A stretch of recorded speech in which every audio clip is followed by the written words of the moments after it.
guys and welcome back to my channel. So today I'm going to do a revision Q&A for A-levels because about a month ago, probably a little bit longer than that, I filmed a general A-level advice Q&A video, but today I thought I would do one specifically on revision because you guys have loads of questions about A-level revision and I do not blame you because they are blooming hard to revise for. Also, this is my first time filming a sit-down video in my university room, so let me know what you think about the background, if you think I could film in a better place, etc. So I asked on my Instagram for revision questions, so if you have any questions and you'd like them to be answered in a video like this, then make sure to follow my social media because that is where I always do the little like Instagram story question things, so yeah. Okay, so I'm just gonna jump straight in, and one of the main things I was being asked is how to revise for A-level biology. Where do I start with A-level biology? How do I apply my knowledge? How do I practice it? How do I learn all the content? And I do not blame you because A-level sciences are so hard to revise for. I remember feeling consistently overwhelmed, especially with biology, because obviously it is very different to my two other subjects. I cannot revise for biology in the same way that I would revise for English literature and history, and once you've learned it, it can be difficult to know how to then apply it effectively. But in retrospect, one of the main things that I'd wish I'd done is seek help more. You don't have to deal with it all on your own. You can ask for help whenever you like, and obviously this can be your teacher, but I know that not everyone is blessed with an amazing teacher, and I often get questions like, what do I do if my teacher isn't great? Like, if I'm not getting the support that I need, if I don't get on with my teacher? And this is where tailored tutors will save your life. So you might remember during A-level exam season me talking about and me using tailored tutors, and they have very kindly also sponsored this video. So Tailored Tutors is an amazing revision website that basically has really short video tutorials that are taught by experienced examiners and teachers that cover the entire spec for A-level biology, chemistry and maths. If you don't understand something or you need help with homework, then you can ask them questions 24/7, and they also do weekly live classes where you can interact with them as you learn. So another thing that I'd massively recommend when it comes to A-level biology is doing a little bit at a time and start early. Start as early as possible, and Tailored Tutors is perfect for this because the videos are super short but they cover everything in the detail that you need. So even if you start today, just watching a few videos every day, even just one, means by the time it gets to Easter you'll have learned everything, and then you can apply it to past papers and other exam practice things. Students that use Tailored Tutors improve by 1.8 grades on average, which is amazing, and I used it, as I said, when I was revising for A-level biology, and I could not recommend it enough. Like, it is an amazing resource. So make sure to sign up for a free trial right away. I'll have the link down below in the description, and get started even if it's only for 20 minutes a day. Okay, so next question is, how do you get motivated to do a full day of work? So I feel like it's a massive misconception in the StudyTube community that people that film study with me's and videos like that do it all the time, and like they study like that every day.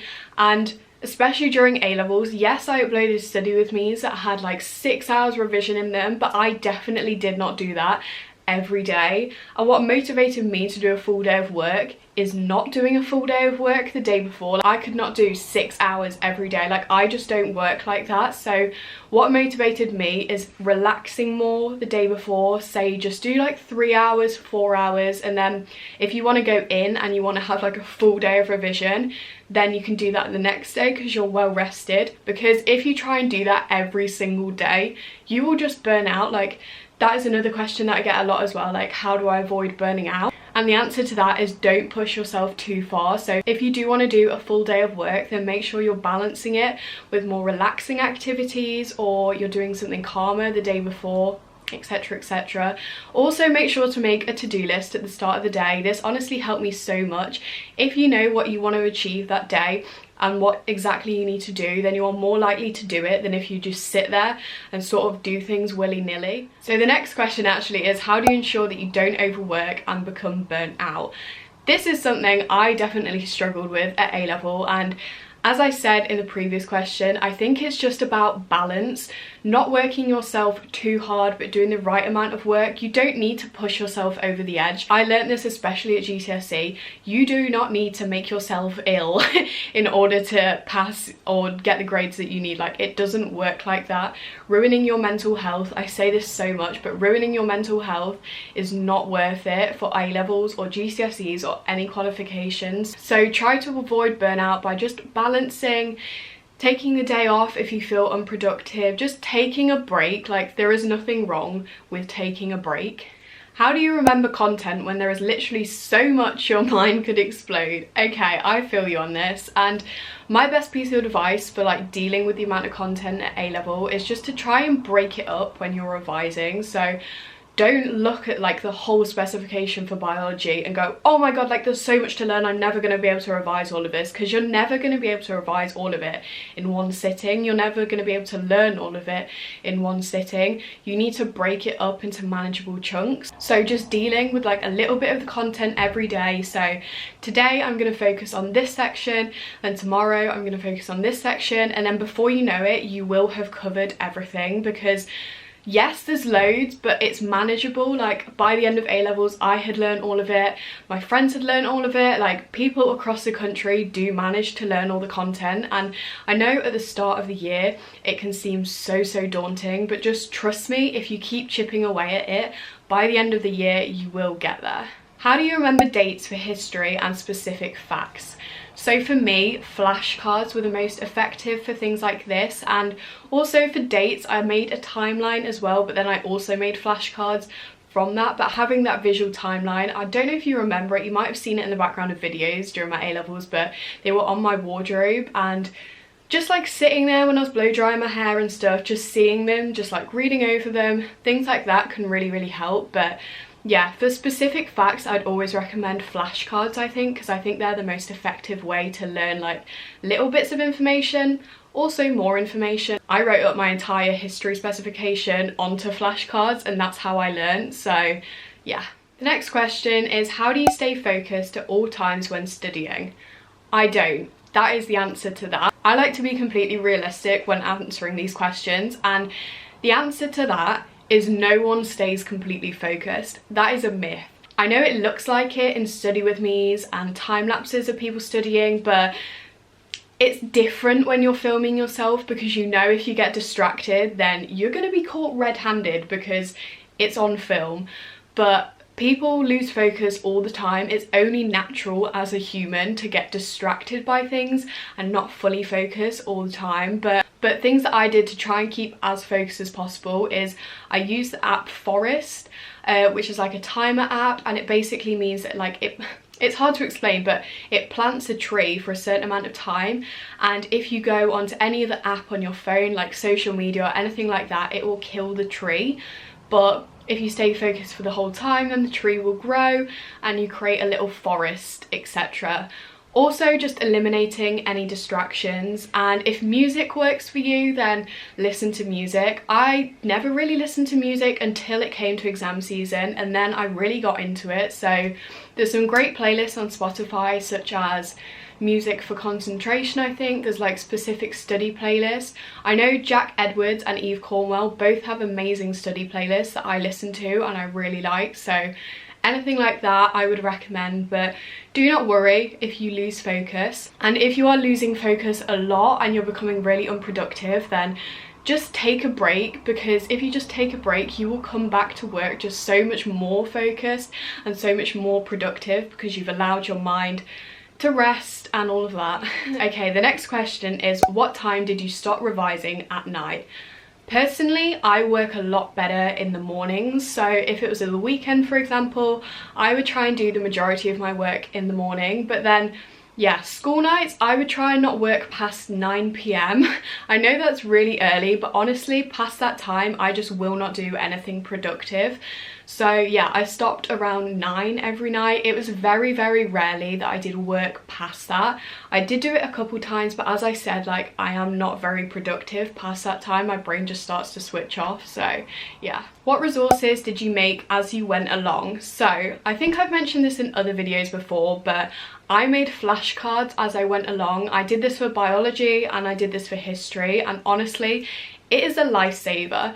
It doesn't have to be flashcards, but I would recommend making some sort of revision resource, whatever works best for you, as you go along. Another thing you could do is you could watch videos like on Tailored Tutors as you go along throughout the year. Just make sure that you are doing something with the content and not leaving it all until exam season, because then it will just be so overwhelming when it does get to exam season. So yeah, making flashcards. And then I also tried to keep on top of my notes throughout the year. So in class, if I didn't finish something, then I'd always go home and finish it. I'd type up some notes. I'd like make specific timelines. I'd make like specific packs of flashcards. So I made like my content flashcards, but then I also made ones for dates, for people. What else did I do? Just things like that. I'd really recommend doing as you go along, because you don't really want to be making revision resources during exam season. You just want to be going over what you've already made. Next question is handwritten notes or typed notes. So I think this is totally personal preference. At A-level, obviously you're still very much in a classroom setting, so most of my notes were handwritten in the books that they provided, but as it got closer to exam season, I actually started writing up my notes a lot more. I always wrote up my notes anyway because I wrote them up in Quizlet as flashcards, but towards the end of exam season I also did start like typing up my class notes as well, just because it was faster and I didn't really have the time to be doing like comprehension questions, like writing them out, because it took so long. But I think it's personal preference, whatever you learn best. I know lots of people don't learn very well from typed notes, so whatever works best. I did a mix, so not a very good answer to that question. Next question is, how often did you look through the flashcards you made for biology? So I looked through them every time I had a topic test, every time I had a mock exam. I'd look through them multiple times before a mock exam. And then before my actual A-level exams, I must have looked through every pack about 3 times, I want to say. So I actually started revising for biology a lot earlier than my other subjects, once again just because of the sheer amount of content. But I think I went through about 3 times, and then on top of that I watched all of the Tailored Tutors videos and did the notes that went alongside that, because you can print out notes that they provide. It's like a template, which is really good for like diagrams and stuff, so I did that as well. So next question is making revision notes or actually testing yourself more important? So you can't really have one without the other, I don't think. You have to learn the content, whether that's making notes, making flashcards, watching videos. You have to do that before you can test yourself, because otherwise, like, you need to know the knowledge in order to test yourself on it. So I'd say one is not more important than the other. Obviously, if you've already got notes and stuff, then don't just continuously keep writing notes, because that's not an effective form of revision. If you have resources, then go over what you have. Don't just keep making resources because it's fun and it's pretty. You do need to get to the point where you're actually going over them and learning the content. So yeah, I'd say a bit of both, but testing yourself is so important. I say this in every revision video, but it is what will consolidate your knowledge. It will tell you what you know and what you don't know, what you need to go over again, etc. So both very important. Next question sort of links on from that, and it is, when should you start doing past papers? You should start doing past papers as soon as you feel secure with your revision and your knowledge. Definitely from Easter onwards, you should be practicing your knowledge, I'd say. But yeah, there is no like real right time to do it. If you want to test yourself on one specific like topic area, then do that. But if you want to do like the official past papers, I'd say save those until later on in the year, nearer to exam season, because they are going to be a key piece of revision for you. Next question is, how do you juggle revising so many topics in enough depth? So this was really hard, to be fair, and one thing that I found really useful for this, that I only really started doing in year 13 but worked amazingly, is making a revision timetable. So I've done videos on this before, so I'll link those down below if you want to see those. But what I'd do is I would put all of what I needed to revise in a timetable and then colour code it, because then you know how much of each subject you're revising. So English was yellow, biology was green, I can't remember what colour history was, maybe blue.